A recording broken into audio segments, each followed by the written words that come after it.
Praise లో మత్తయి సువార్త 22వ అధ్యాయము 41 నుంచి 46.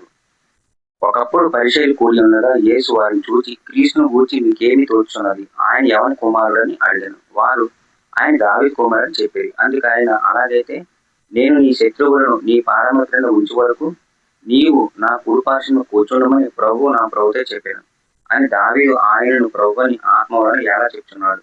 దావీదు ఆయనను ప్రభువని చెప్పిన ఆయన ఎలాగూ అతనికి కుమారుడని వారిని అడిగా ఎవడును మారుమాట చెప్పలేకపోయాను. మరియు ఆ దినమును ఎవడును ఆయన ఒక ప్రశ్న అడుగు తెగింపలేదు. యేసుక్రీస్తు ప్రభు వారు పరిచయుల్ని మరి క్రీస్తు ఎవరని మీరు అనుకుంటున్నారో అని అన్నప్పుడు దావీదు కుమారుడు అని చెప్పారన్నమాట. అలాగైతే మరి దావీదు మరి కీర్తనల గ్రంథం 110:1 ఉన్నటువంటి ప్రవచనాన్ని యేసుక్రీస్తు ప్రభు వారు తీసుకున్నారు. మరి ఏమని తీసుకున్నారంటే, ప్రభు నా ప్రభువుతో సెలవిచ్చువాకు, నేను నీ శత్రువులను నీ పాదములకు పీఠముగా చేయ వరకు నా కుడి పార్శ్వమున కూర్చుండుము. ఆ ప్రవచనం తీసుకున్నారు. తీసుకుని మరి దావీదు ప్రభు నా ప్రభుతో చెప్పాను అని దావీదు ఆయనను ప్రభు అని ఆత్మ వలన ఎలా చెప్తున్నాడు. దావీదు ఆయనను ప్రభు అని ఆత్మ వలన ఎలా చెప్తున్నాడు. దావీదు ఆయనను ప్రభు అని చెప్పిన ఎలా మరి దావీదు ఆయనను యేసుక్రీస్తు ప్రభు అని చెప్పిన ప్రభు అంటే ఇంగ్లీష్ లో లార్డ్ అని అర్థం.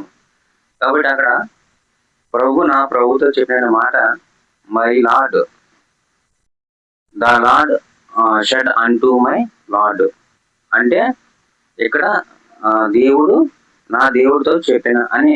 లార్డ్ అంటే దేవుడు కదా, దేవుడు నా దేవుడితో చెప్పిన రాయుడు అంటే ప్రభు నా ప్రభుతో చెప్పిన మాట అనమాట. దావీదు ఆయన ప్రభు అని చెప్పిన 40వ వచనం. మరి ఎలాగ అతని కుమారుడను వారిని అడిగా.